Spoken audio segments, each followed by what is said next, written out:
Always remember, you cut for fat, and you can also make biofuel off of bodies. That sucker is down. Pharaoh.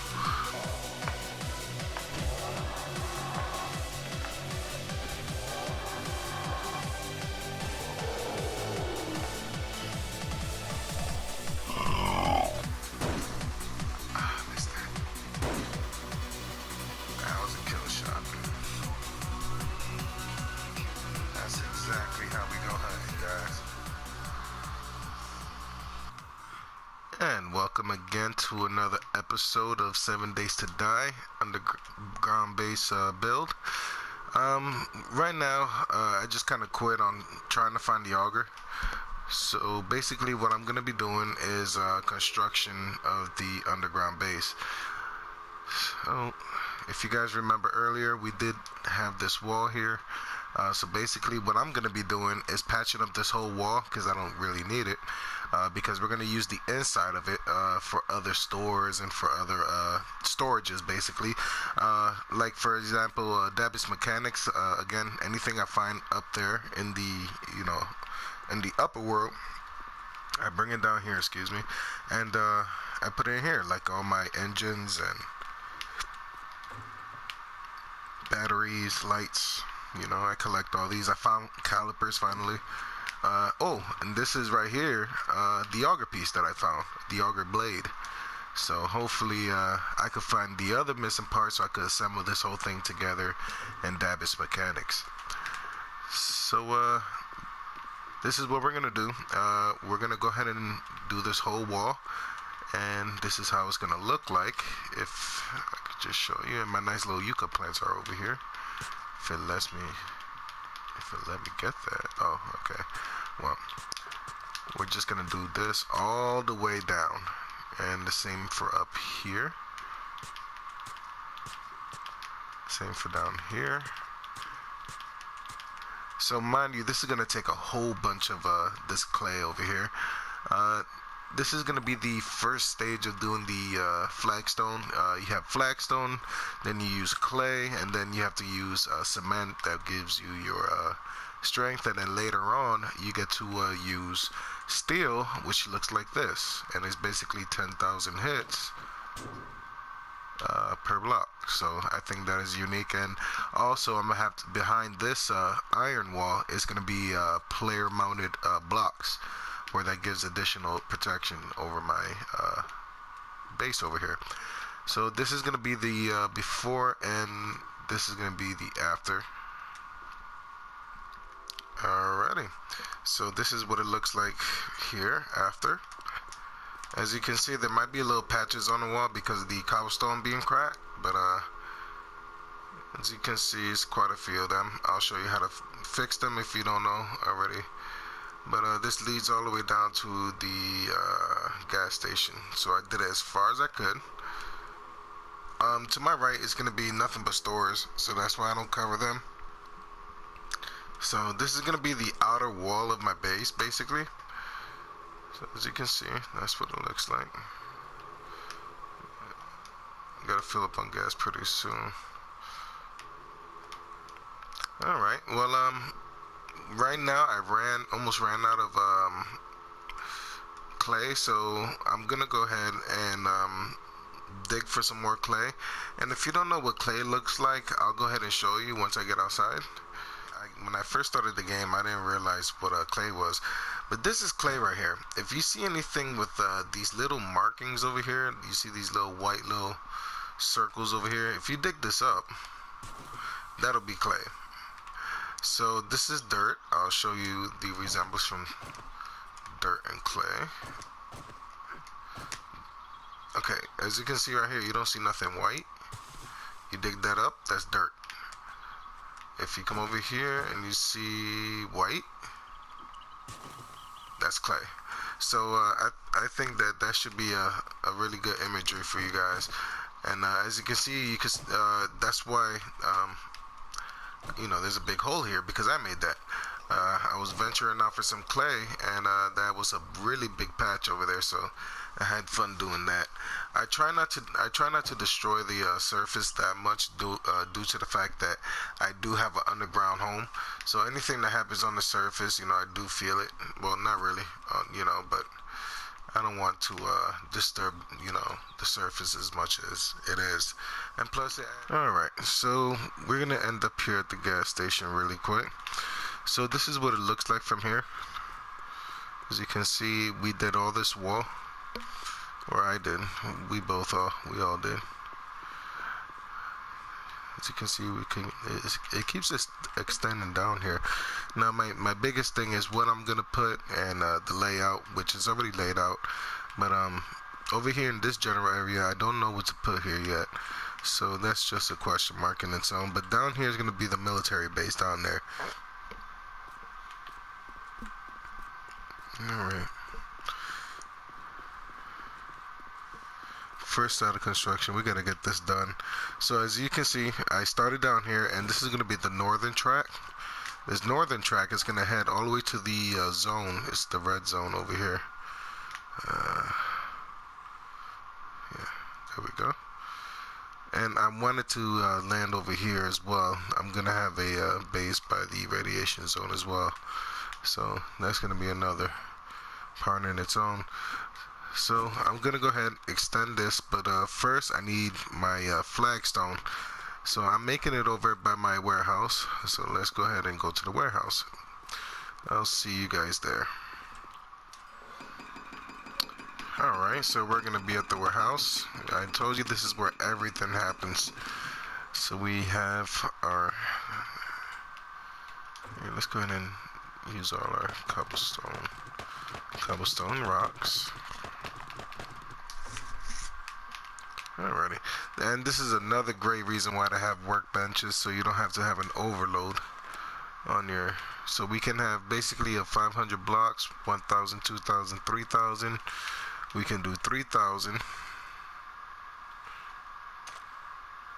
And let's cut that in half.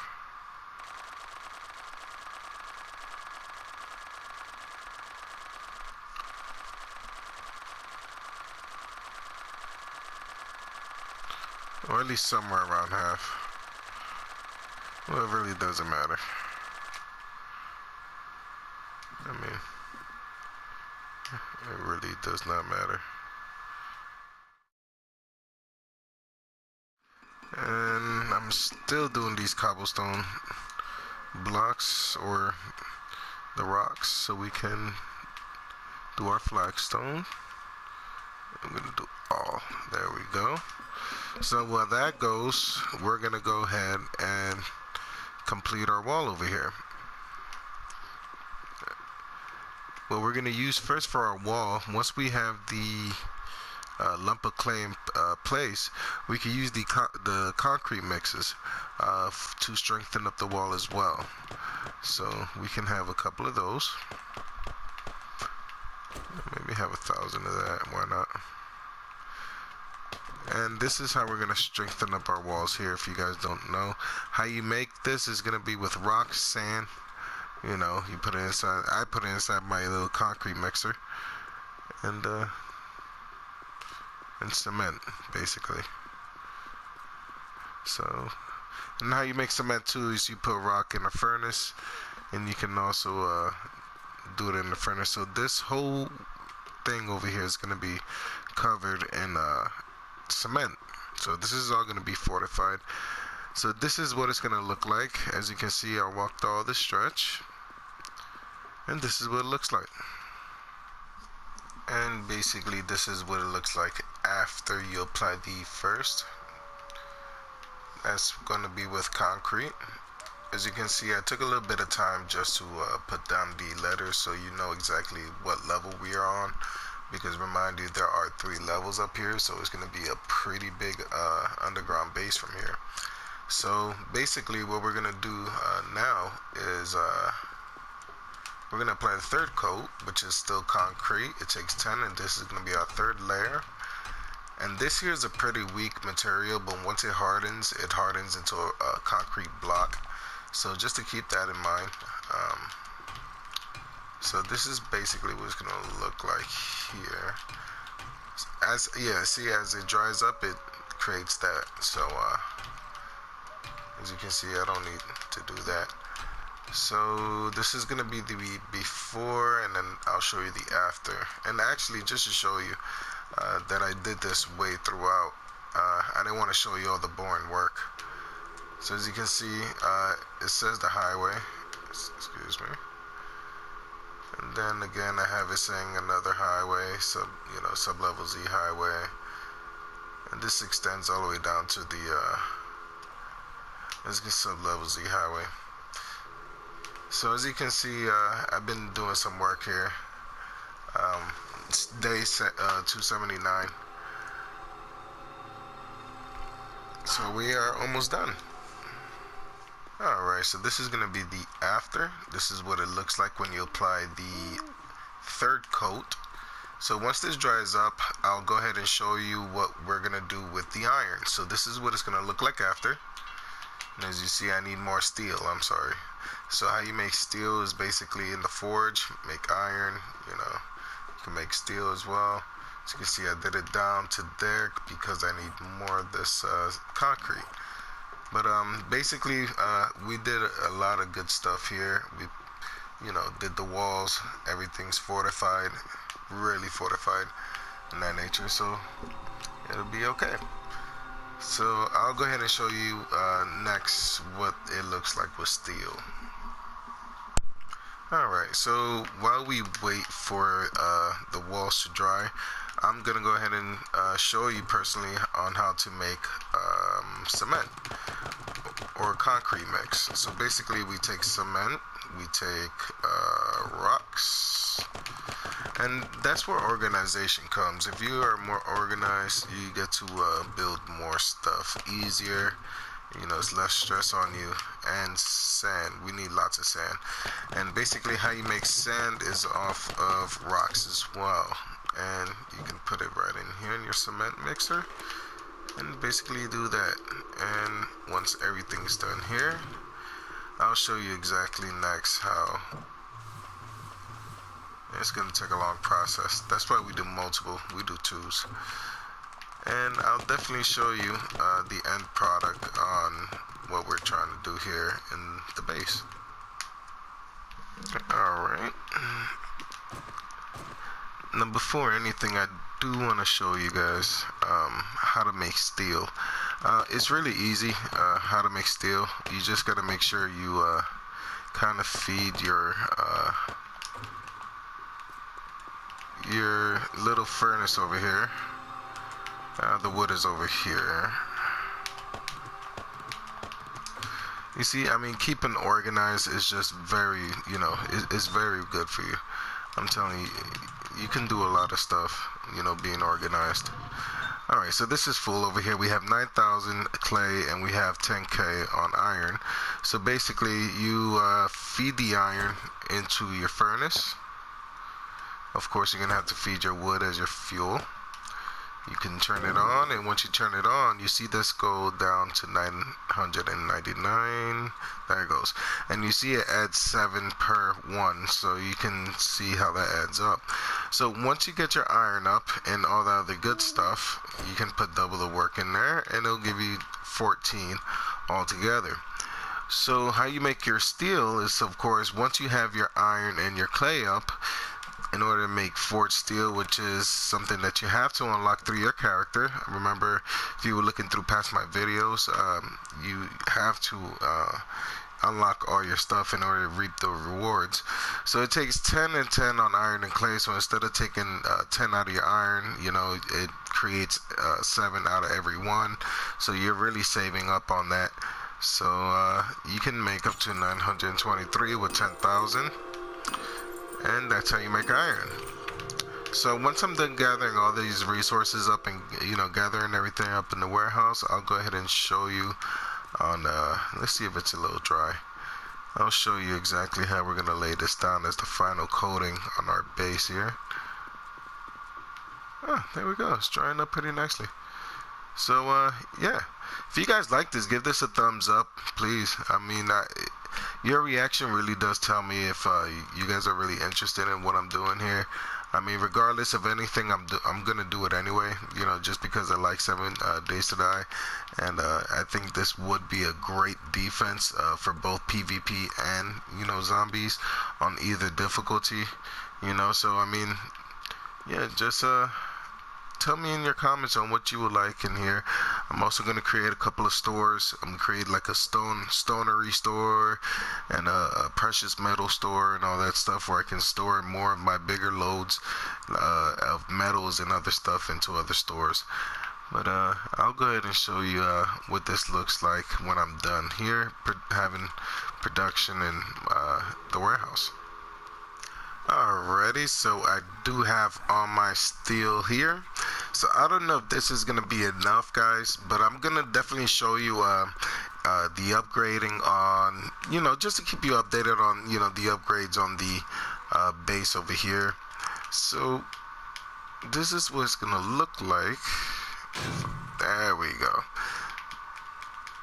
Oh, come on. There we go. So this is what it's looking like, guys. This base is coming alive.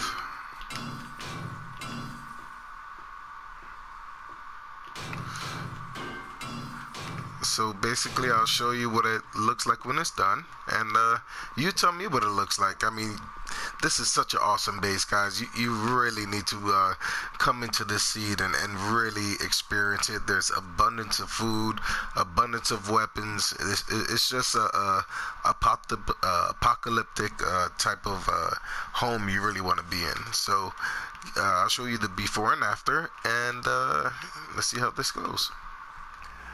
Well, like the last time I left off, I was trying to make some steel. As you can see, I did it all.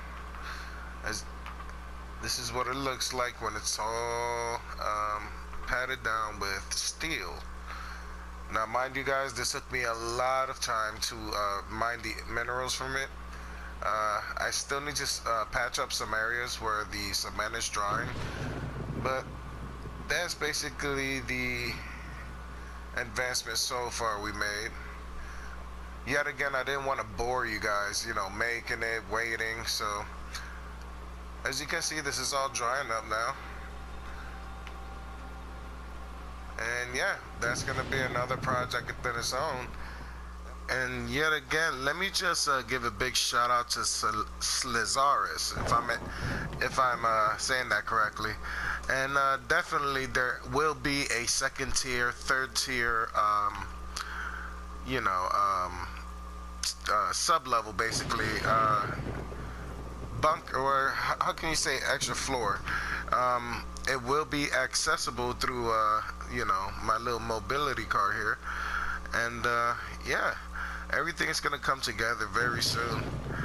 So in my next video, I do want to say we're gonna start at least creating something new for the second level of this underground base here, and that's what I was mentioning back in my first video. If you guys were keeping up on my first video, there's gonna be 3 tiers from what I said. One level is gonna be the agricultural, where I basically grow vegetables, and once I grow the vegetables, it's gonna be I'm gonna show you a little technique that I learned personally to get vegetables to grow underground. The only disadvantage about that is that you might have PvP, or player versus player. They might stumble across one of your events, and that'll be the very weak point of your underground base. My whole philosophy of this underground base is for it to be impenetrable. There's only 4 ways to really get inside this base, and they're scattered amongst this whole world. So hopefully you guys like this build. I'm definitely coming out with the next video where I'll attempt to do the that will be the second level flooring.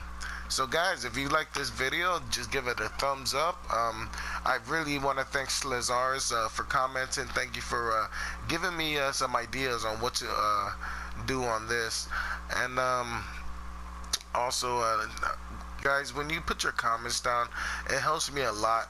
Especially, it gives me a more bigger picture on really how what to make out of this base. I mean, as you can see, debit mechanics. This one's like I told you before. You know, that's for making augers and making mini bikes. You know, a supermarket to store all our raw foods in. And you know, I kind of emphasize on being organized with this game. Yeah, people play this game. They kill each other. They always die. They don't look after their health. They just die just to play the game. The proper way I play this game is as if it's in real life. You know, I mean, if it's in real life, I would really personally dig a tunnel. You know, I would live underground. Forget killing the zombies for me. But at the end of this, I do want you to know, by the end of this big project, there is going to be a season where we can go out zombie hunting. And I think that'll be a pretty cool aspect to change this whole game into, you know, us being an underground society where we can just pour out of the vent holes and just start shooting all these zombies. And, you know, just for the fun aspect of the game, surviving. You know, rebuild back the cities, take over the cities. You know, really big plans that I have to really, you know, emphasize this game more. But it has to start from the in and out. You know, we got to start from within, side, outside. Eventually, everything's gonna corrode, the dirt, everything. The only thing left standing is gonna be my bunker, which is pretty cool in that aspect if you think about it. So yeah, guys, yet again, if you want to find me on YouTube, it's Sir Toak, SIRTOAK 321, and you type that in on YouTube and you'll find 7 Days to Die videos. If you guys want to see Minecraft videos also with a little bit of COD, those were my first videos that were published. So you know, maybe if you want to look at those, look at some of the video art I did to it, you know. But yeah, guys, hopefully you like it, and I'll see you on the next video. The next video is coming out very shortly, so stay tuned.